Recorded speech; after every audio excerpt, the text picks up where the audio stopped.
Sometimes good things happen to those who wait. This is Robert Manni, host of Guys TV, and this week my special guest is Treva Brandon Scharf, who wrote a book about getting married for the first time after the age of 50. It all starts right here, right now on Guys TV. You can also catch us on KCAA Radio here in Southern California, Guys Radio, my worldwide podcast, and we're on UK Health Radio all weekend long. Guys TV, Guys Radio, thanks for your support.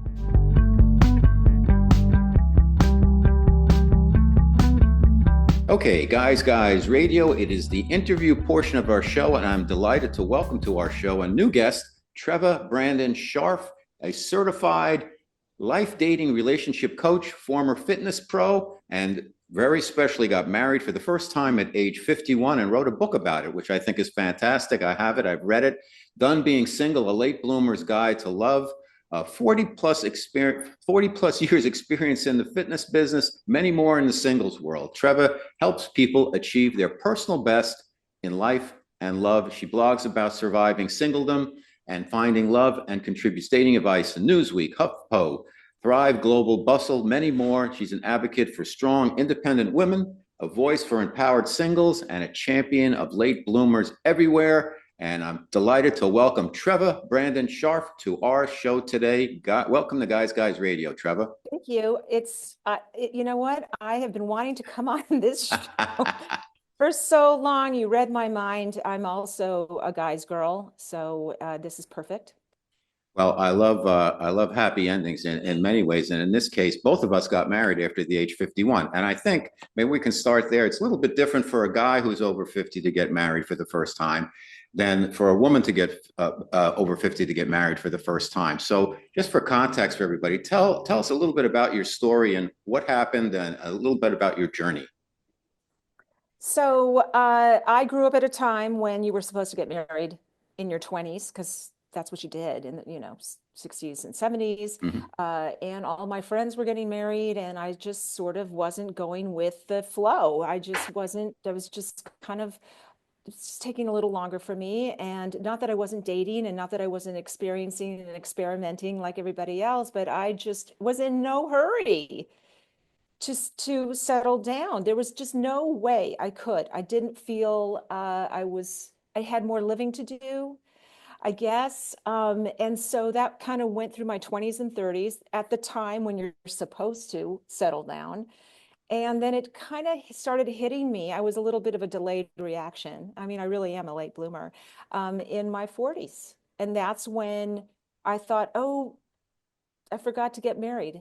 And the unfortunate thing is that my timing, because when I started to get ready, everybody was already married and or separated and getting divorced and these are the guys.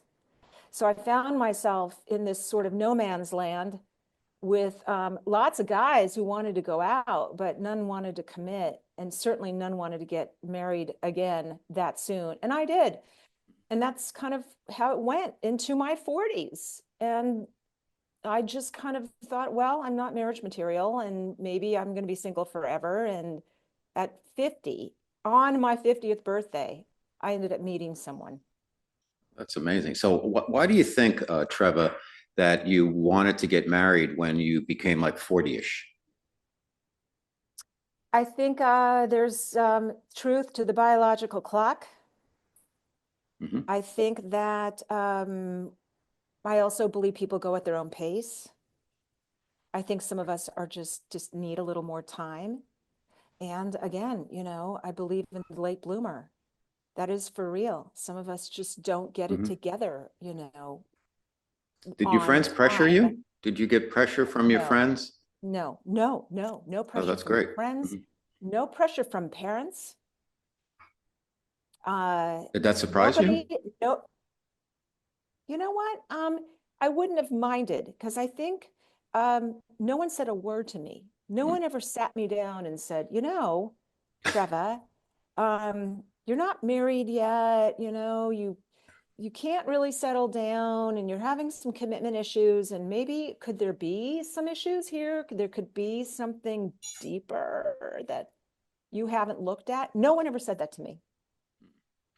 Now, what was the key when how did you know when you met your husband, Bobby, I believe his name is Robbie? Robbie. Robbie, and you two do a podcast together, and the name of it is Yes. Done being single. Perfect. And so how did you know he was the one? Was it about you being ready and he being ready? What was his kind of backstory and why do you think you connected so well so Okay, quickly?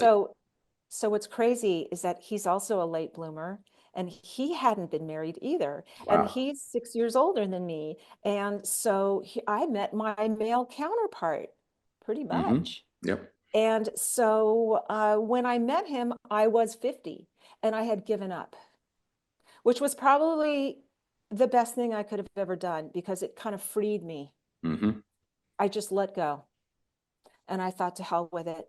I'm never getting married. I'm just going to enjoy my life. I'm going to be single forever. And so be it. And I had a big birthday party because I thought, well, I'm never getting married. So I'm going to throw myself a big 50th birthday. And I invited a ton of people from school and life and Facebook. And he was one of them because he and I had made some contact on Facebook. And he showed up to the party. And we went on a date the following week. 6 months later, we got engaged. That is such a And great story. yeah, and neither one of us was like, we just were actually, that kind of came up out of nowhere, this whole marriage proposal thing.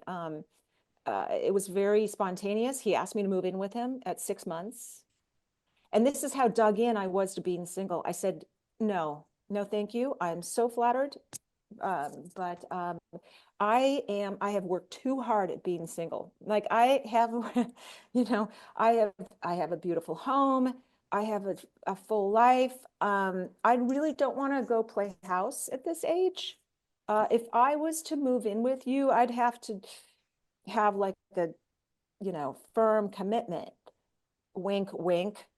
I didn't say it, but and so he got up from the conversation and went over to, he was living in a loft in downtown LA at the time. So he gets up from this very intense conversation, which, by the way, I had had many times before when it gets to that point in the relationship, right? Like, where is this going? What are we doing? What do I, and it was always like, oh, here it comes. I'm done. Like, we are done. 6 months out. He gets up, he goes, and this is in the book. I hear him in his office area of the loft, kind of going through some plastic bag or something. And I'm thinking, what are you doing at a time like this? And he comes back and he says, close your eyes. And he takes my hand and he slips, obviously, a ring on my finger. And he asked me to marry him. Wow. Now, did he just happen to have an engagement ring on hand? No, he had his mom. Yeah. I looked down, I opened my eyes, and it was his mother's ring, who had passed away. And he had a lot of her stuff. And so he just pulled that out. I mean, it wasn't like in a box or with a bow. It just was like, hey, man, I love you. I want you in my life. I want to be with you. And if this is what you want, I want it too. So will you marry me? Wow. And I said, okay, like, sure, let's do this. That is a great story. I'm so happy for you. And was he at the time, was Robbie thinking about getting married or had he kind of Yeah. shelved that idea also? He was kind of the thinking, like, I just hadn't met her yet. I've just not met her. Not, he never wrote it off. I think he was open to it, but at the time he was 57. Wow. Had he lived So with anybody or been in some yes. long-term Oh yeah, relationships? yeah, Okay. yes. I didn't. Mhm. So I'm an only child. I've never cohabitated with anyone. So it was a mind blower. So first, and by the way, I'm super old fashioned. And this is what makes it kind of interesting, because to be single for as long as I was, you got to be really kind of modern and sort of progressive, right? And super independent, because I do everything. When you're single for this long, you get used to it, and Self-sufficient. Yeah. become extremely self-sufficient, very self-reliant. And I didn't need a man. And so, and every relationship I had, as I was saying earlier, kind of ended at the 6 month point when, stuff starts getting Mhm. real. Yep. And so nobody had, I mean, I had boyfriends I'd spend a few nights a week with, or they'd spend a few nights a week here, but never officially living together. And so I had zero. Oh, and I should also mention parents divorced. So I did not grow up with a dad really around the house. So it was really crazy when we got married, because I wouldn't move in with him until we got married. And then we did. And then it was culture shock. Well, good for you. My special guest on Guys Radio, Treva Brandon Scharf, Sharp, and Scharf, sharp. Scharf. Yeah, okay. And the name of the book is "Done Being Single," and it's a very instructional book, yet it's very entertaining. And I think there's so much that you can offer a lot of the women out there. I think guys also need to learn this stuff. But what do you think are some of the obstacles that women in that kind of 40 plus, 50 plus age bracket encounter when they're re-entering the dating world, if you will? Re-entering, I'm assuming Well, after well, not being necessarily. married. Well, not necessarily being. Maybe they were married and they got divorced. Maybe they've been in relationships, they got divorced. Maybe they just don't. They don't date that much, and but they want to have some type of relationship. Some ultimately want to get married. Maybe others don't. But it seems like after you've been out of it for a while, sometimes it's hard to get back into it because you kind of go back to where you were before you or enter where you were before you broke up. In other words, you go back to the relationship you were in at the beginning, and that's where your mindset is when you re-enter the dating pool, even if 10 years may have lapsed. Does that make sense? Yeah, it's you know what? It's hard to get out and it's hard to get in. Mm-hmm. And it's hard to be in. It's a different dating world than it was for you and me Mm-hmm. back in the day. And I got out just as before apps. Okay, so I was online dating at the time, but not, but this was before apps. So I think dating apps have changed the landscape, and not altogether for the better. So yeah, you need a little bit of a thick skin. There's a whole bunch of protocols that I think are necessary to survive and thrive in the modern dating culture. It's just it's great. I love it. I love dating apps. They introduce you to countless people that you would never meet, right? If you were just in real Sure. life. But there's, it's a double-edged sword. For all those countless options, right? It does something to your brain. It makes you feel like I have countless options, so I'm never going to settle. I'm never going to stop. I'm never going to, because there's more. And that does something to your brain. Well, why stop? Because there's always someone better, the bigger, better deal. So I think back to your question, um, yes, you need a thick skin. You need an open mind. Do not judge so fast, people. Do There you go. not stop with the quick snap judgment. That drives me insane because people don't give people a chance. Oh man, I'm so glad you said that because I agree 1,000% with that. It's so easy, particularly when you get into the apps where you can just ghost, swipe, delete on to the next, and what happens? You can get spoiled by too much of a good thing, if you will. Oh, So you have yes. to be careful about that. How about the notion that sometimes, and it happens with men, but also with women, that they keep dating, and they'll say it, they keep attracting the same type of person who ultimately doesn't turn out to be right for them. What advice do you give women that you work with when this happens? And I'm sure it happens a lot. Well, the old definition of insanity, right? Einstein, right?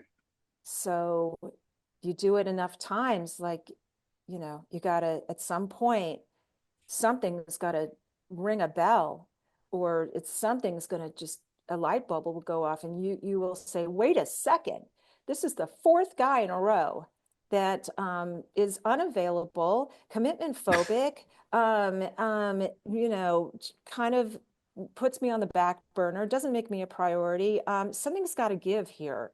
I'm not getting my needs met, and I'm all about, I'm all there and in for this guy, and I'm not getting the love back. So that's something that is going to require a high level of self-awareness Hmm. and discomfort.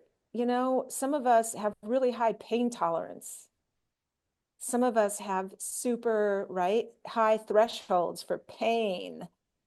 Um, Keep that in check, because you may be tolerating a lot more than you should be.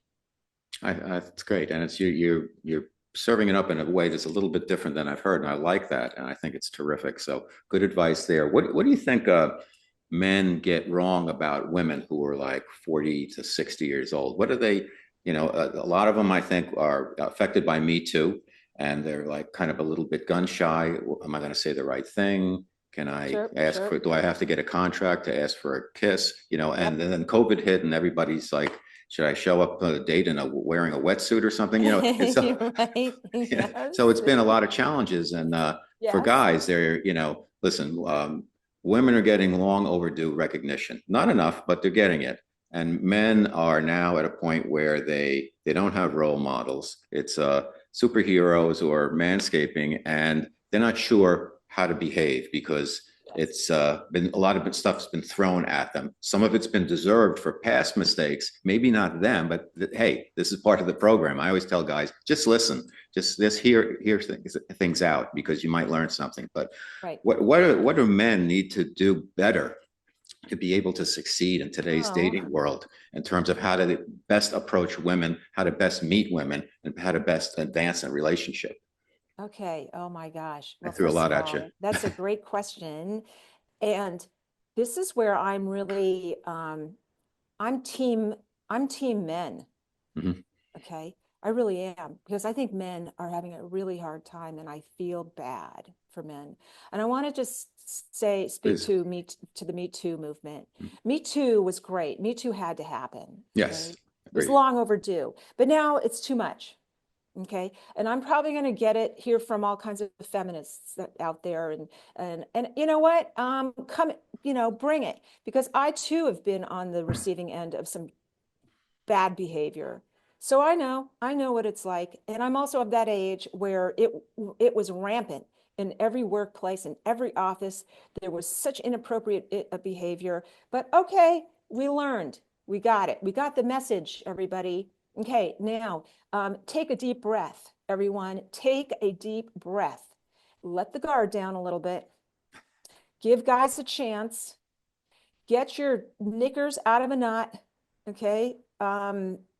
And just have some good faith that we're all going to behave ourselves now. We got the message. Okay. So there are, again, protocols for men, I think, when, and I'm not, as much as I love apps, I really love in real life. I Yeah. am IRL all the way. Okay. And so now, but we have different, right, certain behaviors and processes that we have to do in order to talk to someone organically. And so, yes, it's possible to do that. Women, give guys a chance. For God's sakes, don't forget what it feels like to be flirted with. Flirting is beautiful. To be hit on is fantastic. Okay, guys, don't be afraid to step up, and you may have to tread carefully, and you may have to approach with a little bit of an apology, like a little bit of a pre-apology. You could say, excuse me, I know this is really not PC, and it's probably I'm probably going to get into all kinds of legal peril for this, but I just want to be honest and tell you that I find you really attractive, and I'd love to talk to you. That's and fantastic. and that way you disarm, you disarm a woman. You're not creepy, you're not overbearing. And ladies, okay, give the guy a shot, give him a chance, because it's not easy. It's not at any time for any guy to approach a woman. And, you know, approaching women nowadays is like, oh, bad. It shouldn't be, because It's if you tricky. want to live on the apps, go right ahead, but don't complain. What do you Okay. think, Treva, about so a lot of discussion about, and we both are on Silka's Second Act TV show, and we talk about a lot of these topics. So it's great to have you here on Guys Radio. Women making the first move. And on one hand, you have, okay, it seems like from what I've heard, interviewing a lot of dating experts and coaches, that they want men to be men in the best sense of the word. Now, Mm-hmm. sometimes guys don't read the signals that women are giving them. They're like, it's okay to come over. And so Right. women, when the clock is ticking, they're saying, do I have to wait forever, or can I just step up and do something? And for the younger Okay. generation, the women, they just go make their bust a move. It's a little bit different. What's your take on that? What do you hear from the women you work with? And what's your advice for women in terms of making the first move or not? Okay. Great question. Thank you. Because we're living in different times, Right. whereas in my dating day, oh hell no, you would never ever make the first move. But there are ways that we did kind of make the first move, which are kind of classic and timeless. That means smile and make eye contact. Just for the love of God. Okay, it's kind of like dropping your hanky back in the Victorian days, where that was the signal. You dropped a hanky and that was like wink, Mm-hmm. wink. I'm available. I'm interested. Look at someone in the eye, Mm-hmm. smile at them, say good morning, make some chit chat in line at Starbucks, um, commiserate about the weather, anything, any little thing that will get the ball rolling. Mm-hmm. Okay. It's use it or lose it. Okay. We've got it. It's a muscle. Former trainer here. It's a muscle that needs to be worked. Okay. And it's just good social skills to be able to talk to someone. Ladies, same deal with, as I said, about the men. You know what? You could go up to a guy, or you could say, this is maybe not PC, or it's, I don't know how you feel about this, but I'm just going to tell you, I think you're cute. It's maybe I'm out of line, or this is not what you're usually used to. But, you know, a dating etiquette nowadays says that it's okay for women to make the first move. So, hey, you know what? I saw you in line over there, or I saw you at, at the whatever, and you look like an interesting person I'd like to get to know. So, That's ladies, you could do that. absolutely, I love it. Okay, it's Okay. not brain surgery. My special guest on Guys Radio, the amazing, I'm saying now because it's true, Treva Brandon Scharf. The book is Done Being Single. We're talking about kind of dating, relationships. Sometimes I've heard that sometimes women and sex change, that sexuality changes over time, because for some women who've told me this, so please take it the right way, they don't feel as comfortable with their bodies as they've aged, so they don't feel as sexy. What do you have to say about that? Um, Or Okay, and sexual? that's gonna just be a timeless situation, regardless of the times we're living in. People get older, they get more self-conscious. Your body changes. Hello, menopause. Hello, menopause. Sure.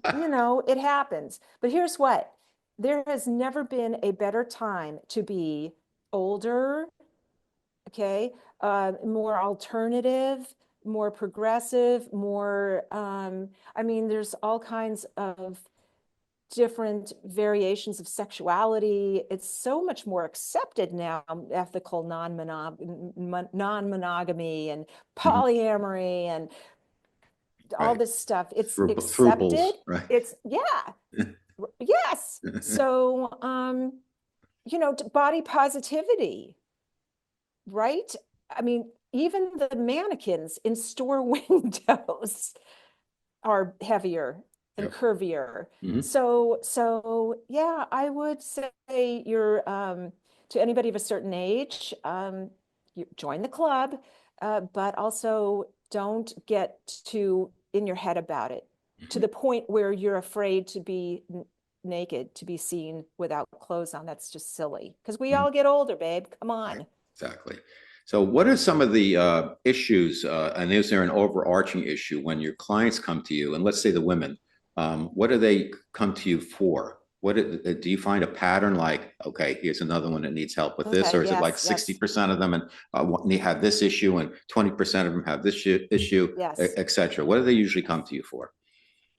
So I have clients of all ages, and I find that the younger ones suffer from too much ego and the older ones don't have enough. Love it. Okay. So the older ones, no, and let me just say, everyone hates rejection. Everyone. Okay. Nobody loves it. It's just, it is part of life. But younger people really hate it. Because I think they were raised to believe like I am special and I can achieve anything. And my parents told me that I'm the center of the universe and how dare you reject me? And that's why dating is so difficult for younger people because what they got used to as a kid in the house is different when you're an adult in the dating world. It just doesn't, people are not everyone is gonna like you, right? Mhm. Older people, and by the way, I should mention more of my clients are men. I'm not surprised. I'm not Okay. surprised. And I think you Uh, do probably terrific with guys. I do. Thank you. Hmm. I get guys. I don't know why. I'm a guy's girl. There we go. But I do. I get them. I get them. And same thing, ego, self-worth, right? They suffer from not enough. And so it's my job to build resilience, confidence, um, build their self-worth. I Anybody of any age, but particularly older people because they've been around the block a little bit and they're a little beaten down, right? We've had disappointments, we Mhm. have family, and so I teach them to turn it around, flip the script. You know what? You're having a little age on you, having some bruises and some scar tissue is attractive. That's kind of sexy. That's sort of compelling. You've lived life. I like that. I want someone with some depth and some pain and suffering and character. It makes them interesting. Do you Oh, and you think? know what? I just want to say something Sure. about the women making the first move Hmm.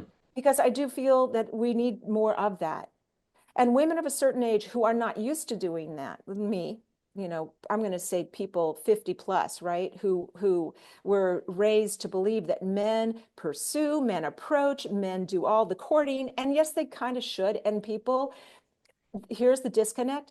I think men feel like, well, wait a minute. Women are doing so well right now. They're outpacing guys everywhere, education, business, financial, right? And they're making money, they're buying their own. Why should we have to pay? Hmm. Right? Why should I have to, because I don't know, because it's beautiful, because courtship is gorgeous and romance is it's timeless and it's kind of nice to open doors and I and agree pull with out you so much. chairs. Yeah. Okay.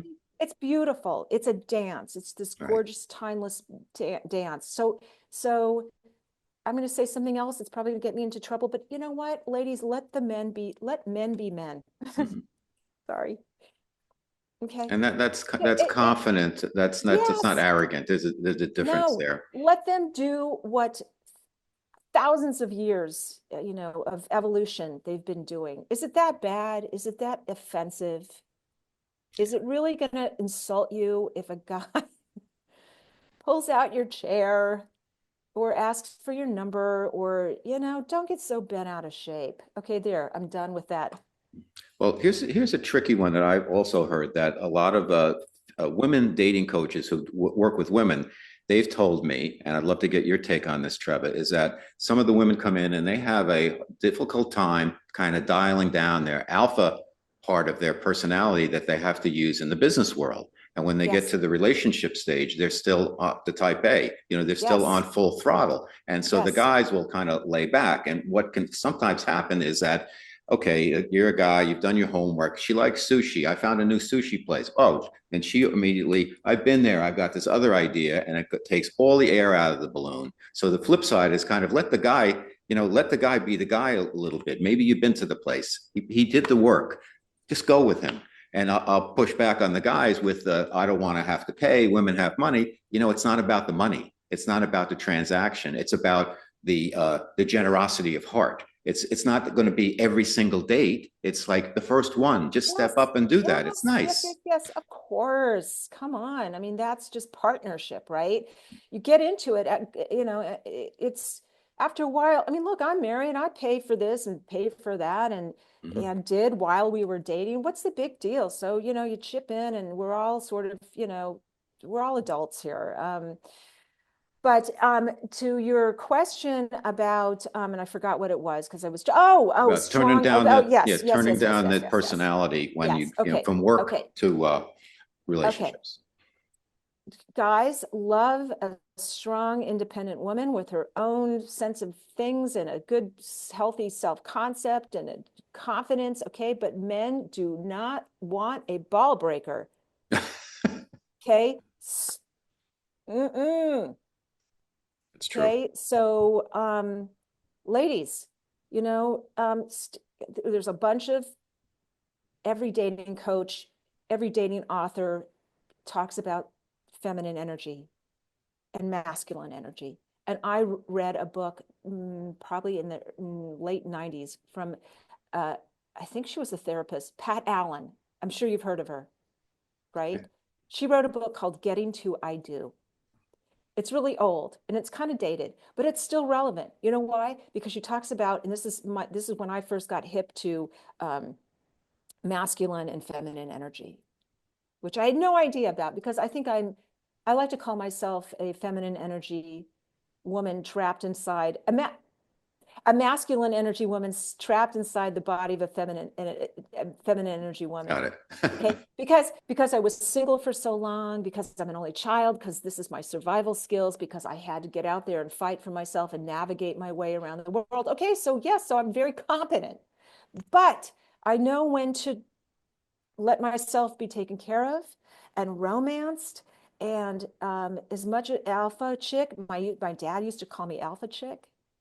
I knew when to let it go. And it's nice to be taken care of. And it's nice to be nurtured. And there is a healthy balance there.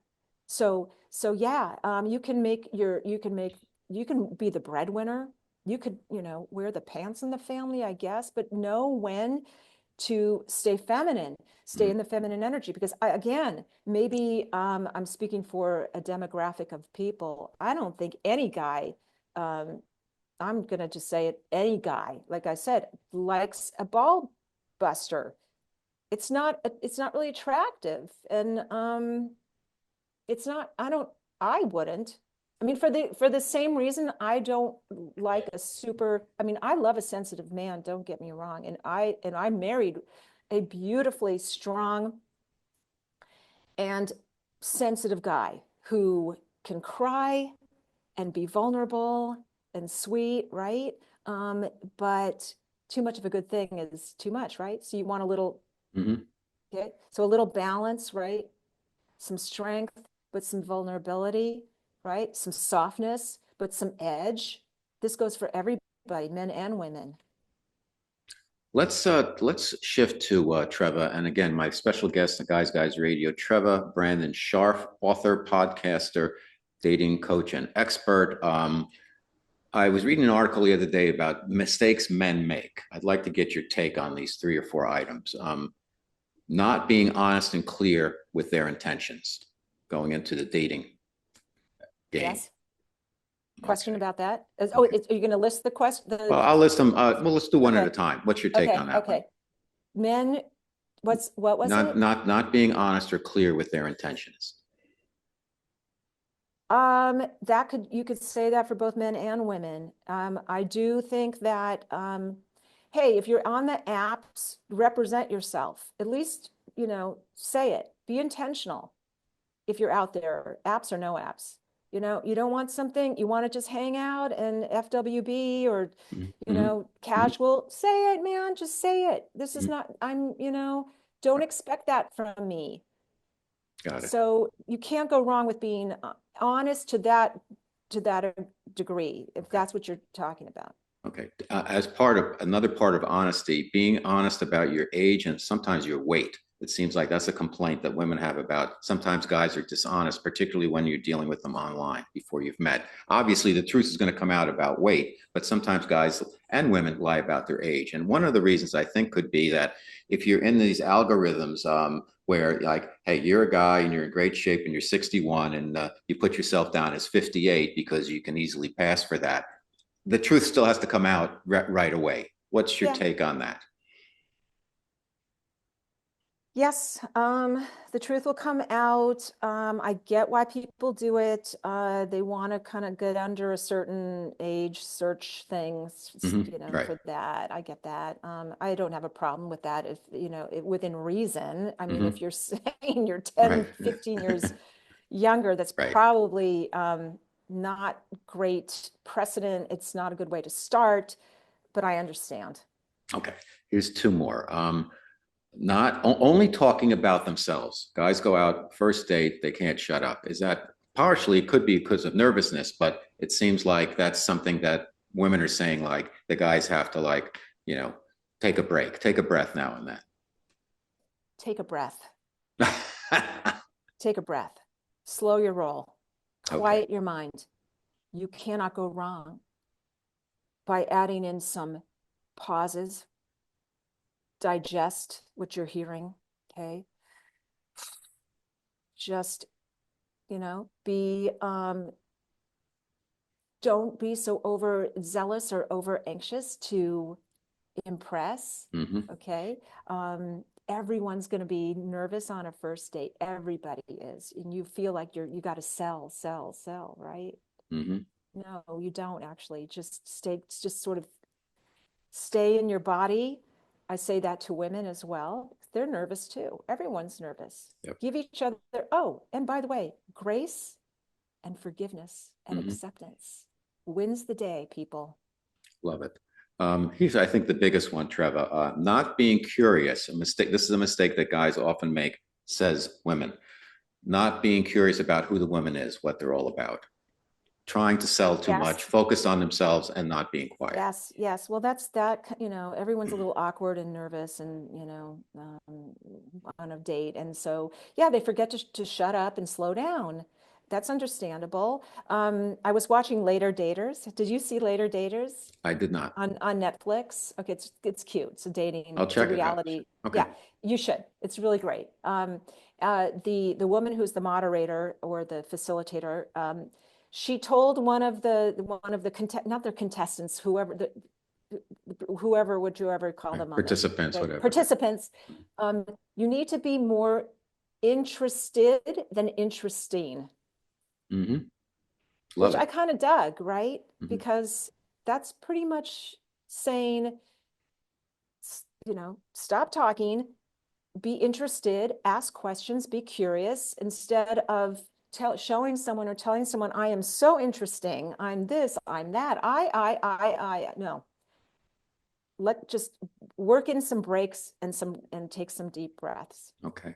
The magic question, sex on the first date. What do you think? Oh, I take that as a no. that's a hard no. Okay. And no pun intended with that. That is an absolute no. Do not. I don't care. Young people say, well, I need to know, you know, if we're compatible in the sack, because then, you know, we'll keep dating. No, you don't.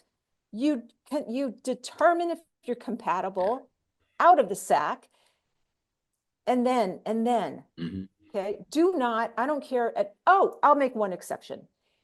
I mean, if you've been in a loveless, sexless situation for a really long time and you just got to get your feet wet and you just got to like get that out of the way, right? You just got to get right.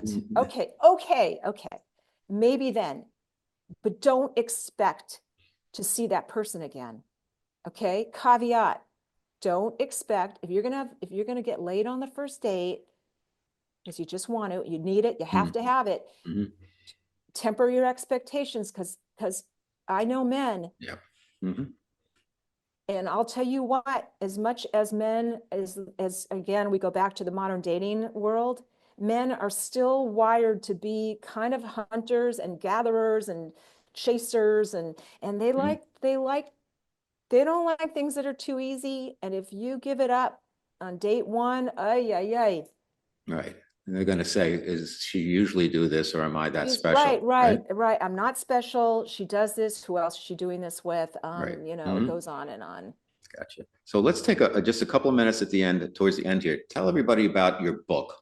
What was your inspiration to write this? What you really want your audience to get out of it, and what the process was like in terms of a lot of times, when you write a book, and I've written two, one got published, and I learned a lot about myself. The process of writing the book really helped me as much as hopefully I entertained some people. What was it like for you? The genesis of the book. Well, first I started off as a blogger, and there's two things that happened kind of simultaneously. There was an event, an experience I had in my early 40s. I don't really want to give it away because it's kind of cool. Then you should read it. That made me want to write an entire book about something. I went through something, and it made me feel like, oh, this is going to be a great fiction book. Okay. And I actually went as far as taking a fiction writing class at UCLA, and I could not, it was so difficult for me to fictionalize my story. It was like, I had to create characters and storylines. And I thought, what am I doing? My story is stranger than fiction. Hello, it's like art imitating life. Why don't I just write my story? Okay. So that was sort of the seed of the idea to write a self-help memoir. And I thought, I have all of this material out there, right? I have all of this content. I have all of these blogs. Why don't I tell the story of what went on, like the story behind the blogs? Awesome. And between the two things, it just, and then a editor friend of mine said, you really have a book in you. And that was it. And I thought, excuse me, I'm going to do Almost made it all the way. I'm going to do it. And that's how I did it. And then I sat down and I started. But I agree with you in terms of learning a lot about yourself in the writing process. It was cathartic, right? That's the word. Okay, Treva Brandon Scharf, my special guest on Guys Radio. Hopefully you'll be back again. Tell everybody where they can find more about you, where they can get your book, your blog, your courses, etc. So go to my website, because that has everything you need about me. You can buy the book, you can read my blogs, you can watch my podcast episodes. And that is my name, TrevaBrandonScharf.com. Super easy, TrevaBrandonScharf.com. And then once you're there, you can get my socials and you can follow me and do all that. Well, listen, thank you for your first time on the show. Did a great job. And I love your take. It's unique. It's user-friendly, and it's common sense. And I think you can help a lot of guys, and I think a lot of women also. So keep doing what you're doing, Treva. Pleasure to meet you. And come on back to Guys Radio whenever you want. Oh my gosh, I love being here. I'm fun you guys. All right. Thank you, Treva. Thank you.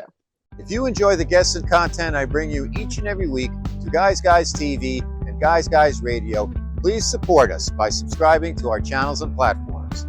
Thank you.